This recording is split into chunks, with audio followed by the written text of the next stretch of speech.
Hello everyone, and welcome back to the GeekWave. This is the low-budget show.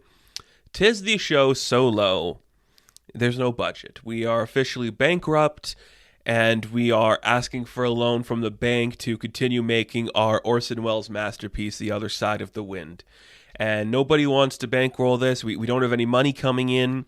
I have to pay these extras and these actors and these caterers, and for some reason I was the spoiled boy for like the 40s and 50s and people love me. I burned all my bridges and now no one's going to give me the money to continue making this low budget show, a show so low it has no budget.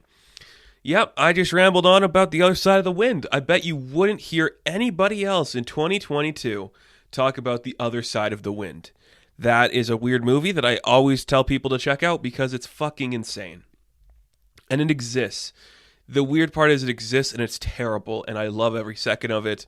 Filmmaking is amazing, isn't it? Well, we're back again. The other day we did cartoon dogs, and because we did the dogs, we have to go to the other side of the fence where the felines frolic, and we're doing the best cartoon cats. And before we even get into it, this list was really hard. Like, I wanted to stick strictly to felines that are like household cats, those type of ones. Or else we could have done, like panthers and tigers and lions and thundercats and everything. But we're just doing like cats, like a cat. Yeah. But, of course, before that, we have a couple pieces of news here. And there's so many deaths going on, I don't want to bring them up this time. That's no discredit to the people that have passed away this year or in these days. It's just, it's a lot and it's tragic and I don't want to be a part of it anymore. And I just want to move past it and hope for the best with what's coming next of this year. So we have a surprising amount of Disney Plus announcements that, there we go. They're doing it because they're a streaming service, and I think I'm going to do my big streaming service video again very soon. We got a bunch of stuff coming to Disney and to Disney Plus. First off, a sequel, remake, reboot, continuation, whatever the hell you want to call it, of the Real Steel franchise. A series is in development, I guess, at Disney. Okay. Real Steel's a really weird movie. It's boxing robots with Hugh Jackman. It's not great. And I don't think it's fun. And I don't think it holds up. And I don't like what it's about. And I don't remember if it's good or not. But under the right circumstances, I will say this could be special. I don't know what they're going to do, though. I guess since 2013, was that when that other one came out? Technology's advanced a lot. And if they set it further in the future and not in 2022, could be special. Or maybe it's like the early days of the boxing universe of robots. It's silly either way, and there'll be an audience for it. I'm not the intended audience. Will I watch it? Probably, if it's going to be anything like, what's the Benedict Society was pretty good, actually. If it's anything like that, maybe. But if it's Artemis Fowl, we will not be happy. So Real Steel's coming. You know what else is coming? Tim Allen is back, baby. That's right, the man himself, who can never escape death, who can never get out of the public spotlight for too long. Timothy Allenman, Tim Allanu. He's back as Santa Claus, baby. A Santa Claus sequel, whatever the hell. A new Santa Claus show is coming to Disney Plus. I saw this on Twitter.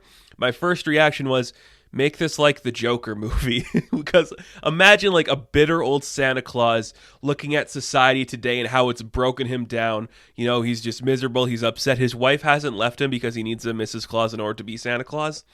But he's just on the verge of a mental lapse at every moment. Just a gritty, hard-R Santa who's about to fucking lose it. That's what this needs to be. I want to see Tim Allen just completely go off the rails. Go full Joaquin, man. Just lose your shit in this. Stuff yourself in a refrigerator. But it's like an oversized refrigerator because you're Santa. Kill an elf. Slaughter a reindeer. Just completely lose your mind. I really, really want to see that. Are we going to see that? No fucking way we're going to see that. But wouldn't it be cool just to see Joker, but it's Santa from the Santa Claus? That'd be sick. So, more Santa Claus. Okay, we'll talk about those movies at some point. I guess. Why?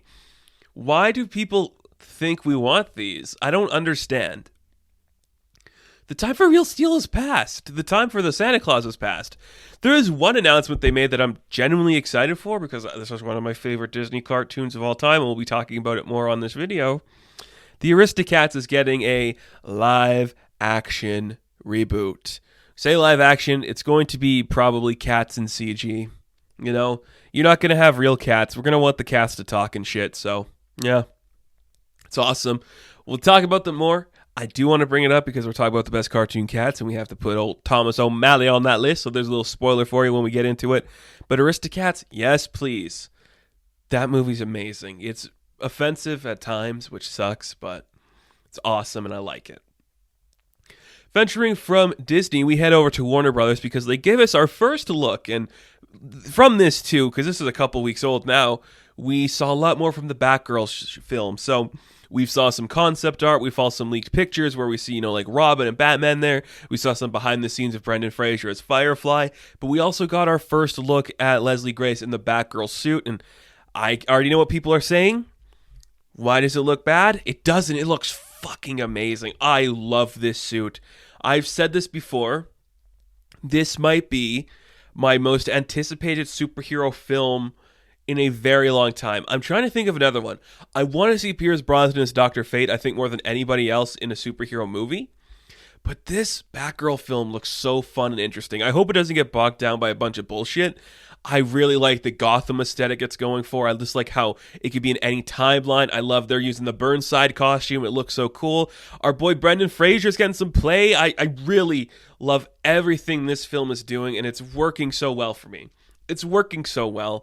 Oh, she looks great in the role. Looks bloody, looks bruised. It's awesome. This movie just looks great, and I cannot believe it took them this long to do Batgirl. Like, we have a Batwoman TV show on season 3, but now we're doing Batgirl. Okay, she's only been around since the 60s, dude. Like, you think it would happen by now. It looks awesome. I'm super hyped for this film. I cannot wait to talk more Batgirl in the future because I'm definitely going to do it. I remember I first got into Batgirl from the Burnside run. That was the run where I'm like, this is a character I want to follow for a bit.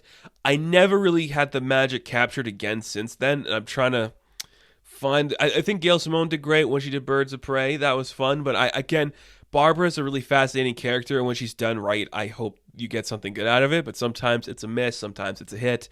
This movie looks like it's going to be a hit because I really do enjoy everything we are seeing that's being put into this. It's so cool. It is so interesting. I adore it. I really do. And speaking of things I adore, ? Once again, the era of Star Trek is in a hit or miss position. A lot of people like it, a lot of people don't. Well, they have revealed a bunch of shit, actually. So we got some confirmation on shows getting a season renewal, which is pretty much everything getting a season renewal. We know Picard's starting up soon. I did not like the first season. I will not be going back to watch the second season. I don't know. I think if new Star Trek shows start, I will talk about them then. Because we got our first confirmation when Strange New Worlds is being released May 7th or something like that. It's sometime in early May. And I decided, because they already renewed it for a second season, I'm going to talk about Strange New Worlds. So when that comes out, that's going to take the spot of whatever show we're talking about at the time. I'm super pumped for that show. It looks so cool. I think it's going to be fun. I think it's going to invoke the closest to classic Star Trek. And I have been saying it for a long time, and my theory still stands true. I think if we get, let's say 3 to 4 to 5 seasons of Strange New Worlds, they're going to directly spin it off into a reboot of the original series, and we're just going to call it Star Trek The Return of the Enterprise or Star Trek The First Mission or something like that.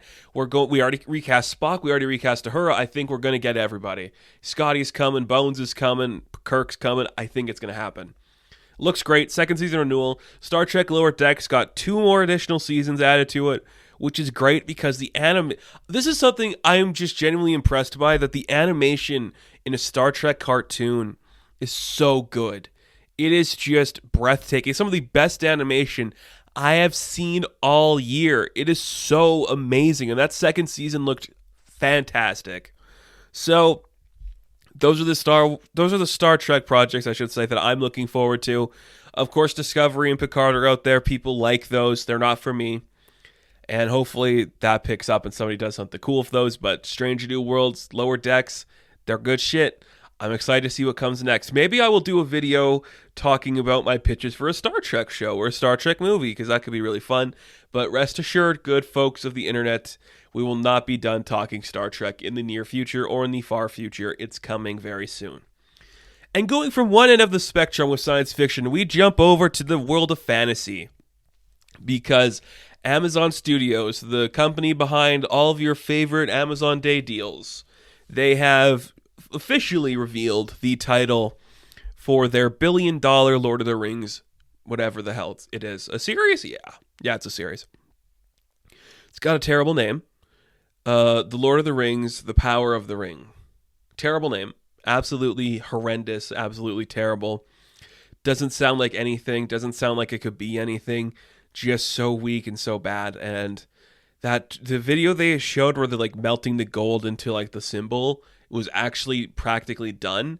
And that looked really damn cool. And that was the highlight to me, which makes me think that's where all the money's going, to making this look freaking incredible.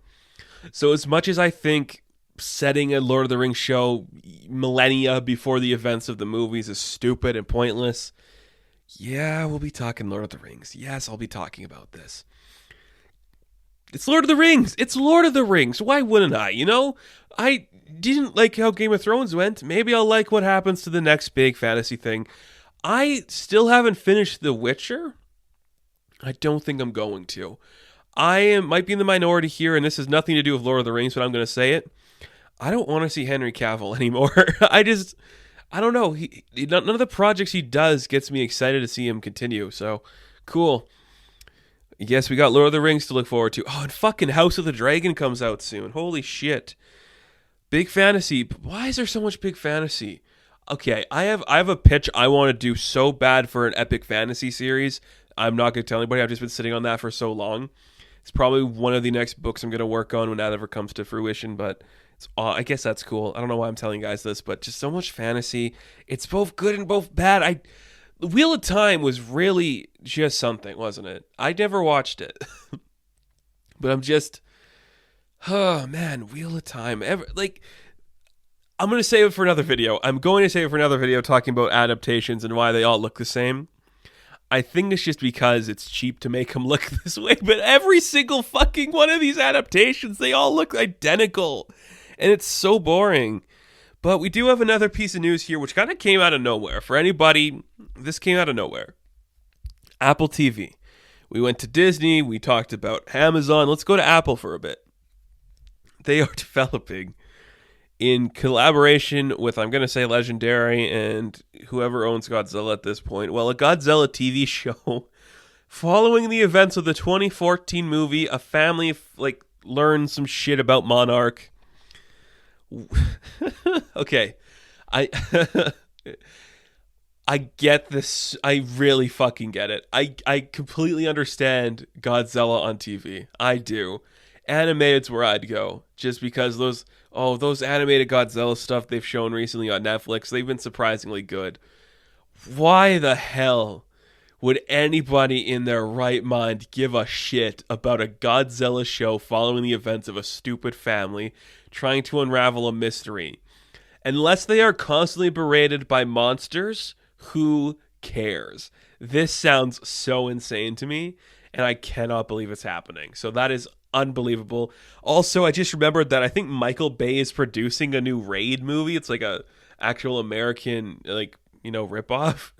Dude, people making things in America, they're either good or bad or they're not. I am blown away. Blown away by content, man. So much content. So much of it's just bad.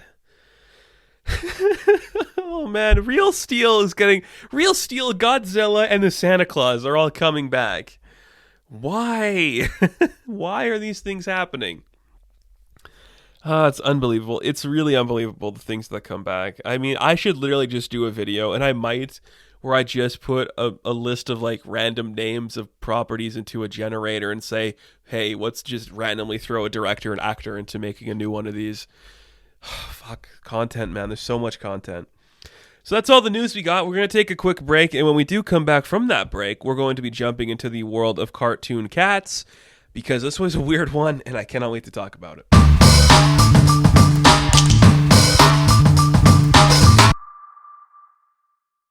So when I did the list for the dogs, it was easy. I'm like, oh, these are the best dogs ever. Let's talk about them. How good of a dog are they? How much would I want to have them as a pet? Are they cool? Are they fun? Cats was harder because, honestly, there's not as many iconic cats as you're thinking. There's maybe two you're thinking of. The rest aren't, like, super iconic. They're known and they're appreciated, but they're not a Snoopy or a Blue or a Clifford or a Scooby or any of them. Like there isn't maybe the only one on the list I can think of is the first one I have on my list, but I think after that, they all fall kind of short to the dogs. Which kind of is weird, because I'm a cat guy. I'm way more of a cat guy than a dog guy. I guess I just grew up with cats, and I've just become used to them around me, so that's always how I've just connected with animals and all that shit. But I'm going to do this the same way we did the dogs. I'm going to look at this. Would they be a good cat? Are they not loyal? Are they cat-like? How much of a cat are they like? Would you want it as a pet? And instead of loyal, we're going to do snarky. How snarky are these cats? Because a lot of snark on this list, man. A lot of attitude on this list. I really love it. So I guess we should start with the big one. When I say cartoon cat, I'm sure this is the first one that comes into everybody's mind. That, of course, is the magnificent Garfield. Of course, it's Garfield. Like, what else can I say but Garfield's just cool? You know, he's independent, he's grouchy, he's relatable, he does his own thing. He doesn't take any shit. He just exists in his own bubble, just takes it all in, just relaxes, releases. He's just so chill, but he's also so sarcastic and snarky. Is he cat-like? 100% he's cat-like. He has the most cat tendencies of some people here. Is he snarky? Absolutely. Would I want Garfield as a pet? I would 100% would want Garfield as a pet, just because I've already dealt with, like, bitchy cats before. Garfield's no different than a regular cat. He's just like a little bit more pompous. And that's something you can deal with. Like, I love the cartoons and the comic strips of Garfield just because it just shows you, like, entitlement in a way that doesn't come across as, like, asshole-ish. It's just like, yeah, he expects the world because he's a cat. Like, that's just him. And I think that's kind of a fun thing to explore. There's those weird movies with Bill Murray. I'm not going to, yeah, they exist. But Garfield's just classic. He's just fun. And I like him. And I like it when Garfield is just having a good time. You know? He's just a cool guy to shove in there and to see what he's capable of. So Garfield, of course, has to make it onto the list. If he didn't, I'd be lying to the world and everyone in it. It's because he's Garfield. And he is one I would definitely want to have as a pet. Just because it's calm, it's chill, it's easygoing, super cool. Garfield's the best. And if you had to pick a second one, I think the second one on my list is probably the second one you'd think of too. So it's Tom Cat from Tom and Jerry. Now, I hate Jerry. Jerry, I was never on the team Jerry. To me, I just relate to the guy. I just relate to the guy who's trying and just doesn't get anywhere. He just gets his ass kicked. And I mean, Tom is just so classic and casual. He doesn't exert himself unless it's with Jerry, and this little bitch just shows up and he's like, oh, I gotta deal with this. Tom to me is the ultimate tired guy where he's just like, I'm sick of this shit. He's just Wile E. Coyote, where it's just like every time I try, I fail, but I gotta keep trying. I just get tired and exhausted, but I'm gonna keep going. I'm gonna keep trying my best. So I think he's very cat-like. He's literally hunting a mouse. That's his whole purpose. That's pretty fun. He gets scared of Spike, and Spike's a dog, so makes sense, I guess, I don't know if he's super snarky as compared to Garfield. Garfield will have a quick comeback. Tom's just more like a man of action, but like a restricted action. So he's kind of snarky, but I think Jerry's the more snarky one in that relationship, where Jerry's going to take the opportunity to, intentionally be an asshole, where Tom is just going to show up and exist. And would I want Tom as a pet? Abso-fucking-lutely. Are you kidding me? Tom would just be so fun, you know? Anything breaks into your house, he's gonna go instantly into like the scary mode. If you like slam a door on him, he's gonna turn into an accordion. He's gonna like molt down the stairs. He's just like a fun little boy, and that would just be so cool. His energy is sick. And compared to everyone else on this list, his meme game is strong, son. Like, he is out there on the internet just, you know, ringing up phones, jumping on people, getting his bodyguards in. Like, the shit's sick. Like, he's out there doing the work. And that's cool. Like, he is lazy and he gets defeated easily and he gets tired. But my man's putting in the hours, you know? My man's putting in the time. And I gotta respect game, you know? That's just cool. And I just want him to catch that stupid mouse. I was debating doing a topic on the best mice. That might be a later video. We'll see what happens. Maybe we'll do birds, mice, and rabbits or whatever the fuck. But now that I'm thinking, is there cats in Tigger or like Winnie the Pooh? No, just Tigger. He doesn't count. Tom is sick, and I'd want Tom over Garfield in a heartbeat. Because just imagine how much fun you and Tom could get up to. Like, what if you like jump out of a window with Tom, and in order to survive, he turns into like a parachute? Oh, that'd be so cool. That'd be amazing. Now, the next one on my list is the one in the thumbnail if you're watching this on YouTube. That, of course, is the Cheshire Cat, or Cheshire, or Cheshire. It's the cat from Alice in Wonderland. A magic little imp that's really scary. Like, I really think there's something off about this. Like, the whole Alice in Wonderland bit is creepy on its own, right? We can all agree on that. It's weird. It's chaotic. It deals with its own bullshit in a really surprising way. Throwing in a magical cat that just smiles and acts insane, yeah, that's creepy, and it just makes it disturbing. The fact that the cartoon version is purple and has like that deep bellowing, insane voice makes it all the more disturbing. So, is the Cheshire Cat cat-like? No. Not really, right? Kind of just like a floating little freak. Not really cat-like. Snarky? I would say snarky to an extent. I wouldn't say the most snarky. Garfield's still the most snarky. Would I want the Cheshire Cat as a pet? There is no way in hell I want this thing near me. Just imagine like the tomfoolery it would get into just to piss you off. It's kind of like if Garfield was on like, you know, Adderall. If Garfield was just given like a magical potion that made like angel dust and he could suddenly float around and be creepy. If Garfield was a molester... Oh my God, I can't believe I just said that. But yeah, the Cheshire Cat, just the worst. Like, I don't want to be near him. I don't want to be around him. Just a floating lunatic that's going to ruin your life, ruin your day if he's anywhere near you. And I don't need that kind of energy around me, man. Like, that is not what I want with my life. And I don't need that freaking thing near me. So, yeah. Hate that cat. I really, even when I'm a kid and I'm watching that movie and I was a cat guy, I'm like, no, I don't like this energy. This is too much for me. And when you do the live action one, holy shit, that's just a whole nother level of creepy. But going from creepy to sexy, and I can't believe I just said that, we have none other than the Puss in Boots. And, oh, you want to talk about a cool cat? Infinite swagger? It's Puss, man. He's just the coolest dude out there. And there's different interpretations, of course, of Puss in Boots. I'm talking about the main one of Antonio Banderas.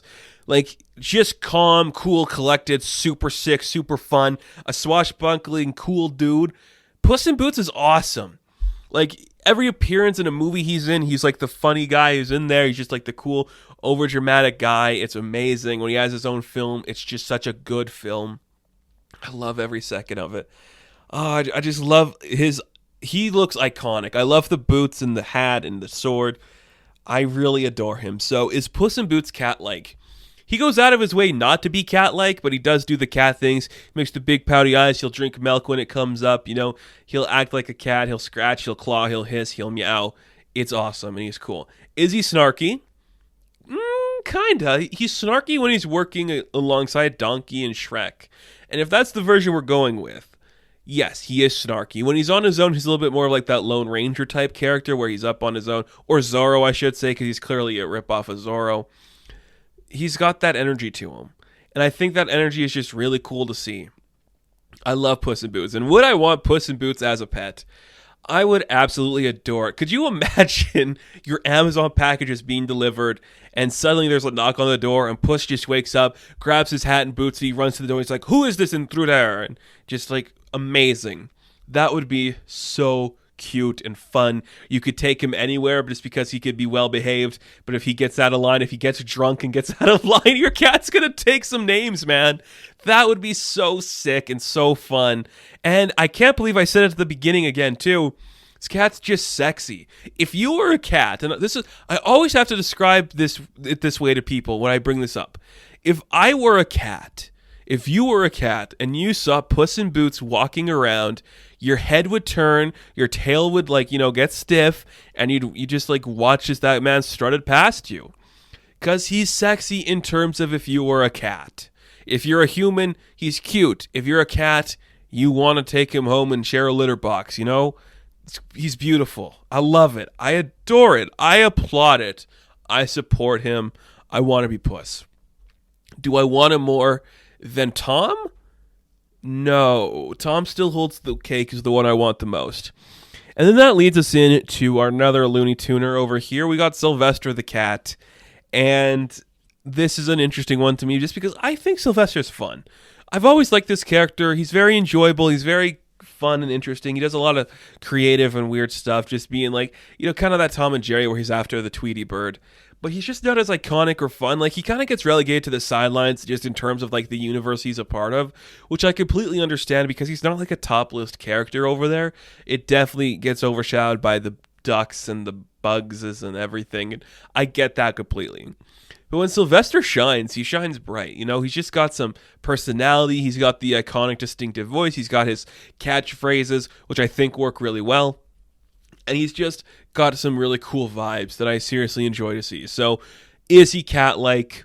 Yeah, of course he is. He's after a bird. He's protecting his granny. He is very cat-like. Is he snarky? No. I don't think he's snarky. I think he's just stupid. And that's fine. They can't all be the smartest one in the room. Is he the cat I'd want to have? No, just because I think when you're doing that vibe, that gets filled by Tom better. Tom is just a better example of your cartoon cat. I don't think Sylvester is bad by any stretch of the imagination. I just think if you're going for that vibe, you're going to want Tom, and that's completely fine. Going from Looney Tunes, we head over to the realm of Hanna-Barbera, and there we have Top Cat. And I like Top Cat a lot. If you guys have seen my video talking about Jellystone, which is the new series that came out last year to HBO Max, I love the episodes they did of Top Cat there, just making him the sly talking smooth talker. It's amazing, and it's really fun. And I just think going off that alone and the kind of classicer version where there was the personality, but it wasn't as extreme as hyper realized as we do in our modern storytelling. You got something really special there where this cat's kind of a swindler, kind of a stray cat, walking his own path, strutting his own stuff, doesn't really belong to anybody. And I think that's kind of cool. He's kind of cat-like in the sense that he's a stray and he's got his own clique and crew, and you could see that being something very believable and very realistic. He is snarky. He's one of the most snarky guys out there. Snagglepuss is not on this list because Snagglepuss is a panther, so he's not here. But Top Cat is kind of just like Snagglepuss, if he was molested. That was a bad thing to say. But he's just kind of got that Snagglepuss vibe, so Snagglepuss was bisexual and not gay. That's the kind of vibe Top Hat gives off, where he's just he's got the cool outfit, he's got the duds on, he's impressing all the girls and boys that walk on by. It's cool, man. I like Top Cat for that. So he's cat-like, he is snarky. Would I want him in my house? No. I wouldn't feel safe with him in my house. With Puss in Boots and Tom, there's a sense of protection there. With Top Cat, I'd feel like he's taking my lunch money. I just feel like he'd want to do something to me, and I don't feel like that would be safe, and I don't want that kind of energy around me. So, no, I do not want to have Top Cat in my house. I don't want to have him in my life for too long, actually, just because I want to feel safe when I go home, and I don't think I'd feel safe with him. And that brings us to Felix the cat, who's another iconic one. Now, I had to put Felix on this list, having no idea who the fuck this is. I know Felix. I know Felix, but I don't know Felix, So I'm going to assume he's snarky and cat-like, and, I don't want him in my house because he looks like a freak, but Felix, I brought it up, so nobody complain. Nobody complain I didn't bring up Felix. I did bring him up. He's part of the conversation. He's here. You got it. He was out in the open for a second. We got there. But next one here, I talked about it earlier because they're rebooting it for a live action thing. We have the Aristocats. And in particular, look, the kids are great. I adore the kids. I do not adore the racist interpretation of cats and stereotypes there, but I just have to give this spot to Duchess and Thomas, just because it's the match made in heaven, baby. Look at this, like, sly talking smooth. It's like Top Cat if he met, like the sexy cat from Puss in Boots, man. He's just cool. He's calm. He's got the jazz fingers going. He plays some swing and bass. He is just the coolest cat on the street. He is so fun and interesting. He's got that iconic, sexy voice, that raspiness to it. Thomas O'Malley, when you're getting protected, Thomas O'Malley's going to be there to defend you, man. It is so cool and so cute. Thomas O'Malley's the best. And Duchess is just cool. She's just the beautiful woman who's trying to protect her kids. What's not to love about that? That's just a universal story that we all know and love, and their relationship is so believable. Just the weirdest thing I've ever said about cats, that their chemistry and their relationship is believable. Absolutely, because she is not stupid. She's not incompetent. She knows how to handle herself. She knows how to get what she wants, and she knows that this guy is going to keep them safe, even if he's not the brightest, bulb in the tool shed or whatever the fuck the expression is. He's a good guy. Even if he's a little rough around the edges, she's smart enough to see that he's going to take care of them. And I think that's really cool. Are they cat-like? They are literally cats. He does play instruments, but hey, Puss in Boots carries a sword, so I'm going to allow it. Are they snarky? Tom's is a little snarky. Duchess isn't. Duchess doesn't know how to be snarky. She was raised in a place where money talks, so snarky's not really in her vocabulary. Succession but cats. Is that an idea? Is that something people could do? Cat session? Succession but cats. What? Yeah. Okay. Do I want them in my house? Yeah, sure. They have a couple kids. They have like 3 kids, so that's a lot to deal with, and I don't know if I need, children running around my house. But if they take care of them, I guess they could be really fun. We'll be talking about the Aristocats again very soon. I have no doubt about that. But Thomas O'Malley and Duchess, they are so cool together. They're so cool on their own. Aristocats is such a fun cartoon, and I think a lot more people should check it out because it's so enjoyable, man.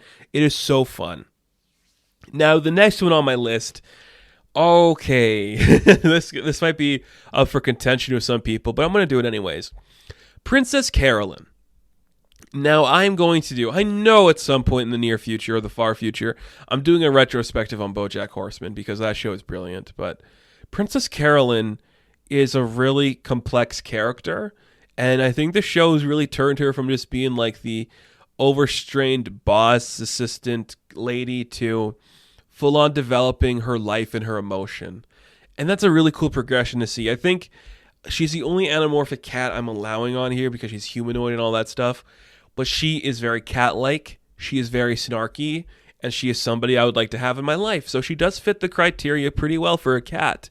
I think she is just an incredibly written character, and that show just opens itself up to so many great interpretations and great ideas that I have no doubt in my mind we will be talking about BoJack Horseman, but Princess Carolyn had to come up into the conversation because it's a moderner choice. It's very modern to put Caroline on here, but she is that iconic, and she is that impressive, and her evolution is brilliant. I really like the way they handled that character.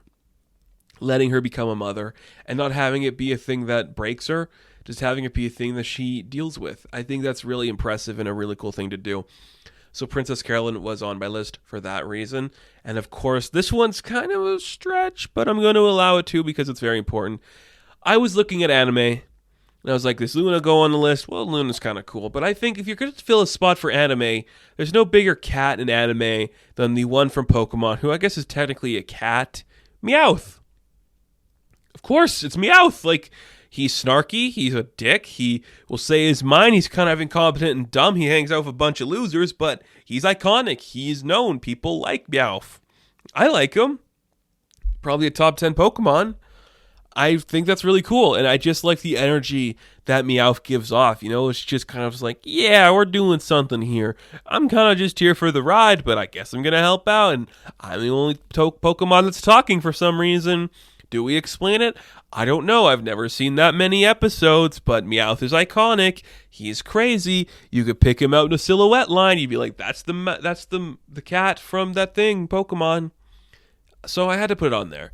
He's cat-like. Yeah, kind of. He's got cat attacks and everything like that. He is snarky as fuck, so he does win the snarky. He's up there with Garfield in terms of snark. So I gotta put him up there. Would I want him in my house?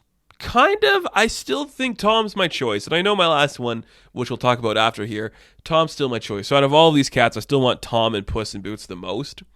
But I could have fun with Meowth. I feel like if we just walked around the street, we'd find some good, bagel shops or something, and that could be an experience to handle. I do like that energy a lot. So Meowth is a cool choice. I definitely see that going somewhere. Absolutely. And finally, I don't know if this one's iconic. It's iconic to a certain group of people. Azriel. Yes, the cat from the Smurfs. Gargamel, yeah, we'll do a cartoon villains at some point. Gargamel, crazy, cool, lunatic. Azriel's just this fun little cat that's running around having a good time. It works, man. It's cute and it's fun. Azriel is a cool addition to this world. I like when he does stuff or she does stuff, depending on the interpretation. Yeah. So let's look at the list again. Who is the most cat-like? Probably Tom. No, not Tom. Come on. Sylvester, I guess you could say. Duchess, but she's kind of rich, So I'm not really going to put Duchess on there as the most cat-like. Garfield, Tom, or Sylvester, I think, are the most cat-like. The most snarky goes to Garfield, goes to Meowth. And you could say Top Cat's kind of snarky. The one I'd want to have in my house, take care of as a pet, it's Tom, and it's Puss in Boots, and Duchess. But Duchess has kids. I guess I could live with the kids. If I had Duchess when she was no, I don't want Duchess anymore. That's too much responsibility. Meowth, I'd take Meowth. I feel like Princess Carolyn would be a good friend, Just hanging with Bojack. Yeah, she'd be a good person just to talk to about your feelings if she had the time to talk to you about them. And that'd be a nice thing to have just between two people, just an actual genuine connection. So that's really nice, and that'd be a fun experience to have. But before we wrap up things for our best cartoon cats, I do want to end, I always do this, I always end with a couple of recommendations for you guys. First off, when it comes to recommendations, is the Aristocats. The cartoon's really cute, it's really fun. Everybody wants to be a cat. It's just a really interesting show. I do recommend checking out Jellystone. There's some good episodes in there involving Top Cat, and it's really fun to see those. The Puss in Boots animated film is super funny and extremely underrated that I just recommend checking it out at any cost. And in terms of stuff we've talked about in our news, Batgirl of Burnside, that comic book run is really fun. Does a lot of interesting stuff for the character. The Godzilla movie from 2014, it's okay. But I think if you want something really good, check out Star Trek Lower Decks, because that just had such a great feeling, such a great vibe, and I know a lot of people are going to enjoy that. So that is going to do it for this rendition of the GeekWave. Now, thank you guys so much for watching and listening to this video. Be sure to like and subscribe to the channel. If you're listening to this on the podcast feed, please give us a rating over there. It definitely helps everything out. And if you have any suggestions for topics you'd like to hear me talk about, email them, put them in the comments, whatever. We'll get to it eventually. As always, I will catch you guys in the next one. But before that, I should say, I'm jumping the gun here. You can check me out on Instagram, TikTok, and Twitter. And after that, we will have fun. We will stay safe. And good luck. Meow, meow, meow. Meow, meow, meow. Meow, meow, meow. Meow, meow, meow. Meow, meow. Meow.